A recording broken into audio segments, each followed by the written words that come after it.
Last time நம்ம அனிமேஷன்ஸை பற்றி பார்த்தோம். அனிமேஷன்றது ஒரு டெக்ஸ்ட்டுக்கோ இல்லை ஷேப்புக்கோ நம்மளுக்கு வந்து எஃபெக்ட்ஸ் கொடுத்து பண்ணுறது தான் வந்து அனிமேஷன்.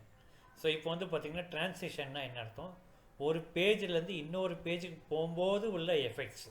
ஓகேவா? ஸோ இன்பிட்வீன் எஃபெக்ட்ஸ் மாதிரி. ஓகேவா? இப்போ நான் ஸ்லைட் ஷோ கொடுக்குறேன் அப்படின்னா அனிமேஷன் வருது. ஓகே, பட்டுன்னு எடுத்துகிட்டு போயிருப்பாங்க. ஸோ இது வந்து நெக்ஸ்ட் ஸ்லைடு. ஓகே, பட்டுன்னு போகக்கூடாது எனக்கு. ஓகே, எனக்கு எடிட் பண்ணி போகணும் எனக்கு. இப்போ வந்து பார்த்தீங்கன்னா நான் ட்ரான்ஸ்லேஷன் போனேன். ட்ரான்ஸ்லேஷனில் போயிட்டு ஏதாவது ஒன்று, இப்போது நான் வந்து இதுலேருந்து ஏதாவது ஒரு ஸ்டைல் இப்படி கிளிக் பண்ணுறேன் அப்படின்னா எனக்கு ஸ்லைட் ஷோவில் ஓப்பன் ஆகும்போது இந்த மாதிரி ஸ்டைலாக உனக்கு ஓப்பன் ஆகும்.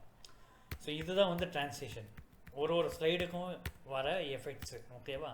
ஸோ இப்போ செகண்டில் நான் என்ன பண்ண போகிறேன், நல்ல ஒரு பயங்கரமான ஒரு எஃபெக்ட்ஸ் கொடுக்க போகிறேன். அது என்ன எஃபெக்ட்ஸு? வெர்டெக்ஸ்ன்னு சொல்லி ஒரு எஃபெக்ட்ஸ் இங்கே இருக்குது நம்மளுக்கு. ஸோ இங்கே இருக்குது நம்மளுக்கு. ஸோ பார்த்தீங்கன்னா நல்ல ஒரு எஃபெக்ட்ஸ் போட்டு கொடுத்துருக்குறாங்க. ஸோ இதை வந்து போட்டிங்கன்னா நம்மளுக்கு வந்து ரொம்ப சூப்பராக இருக்கும் நம்மளுக்கு.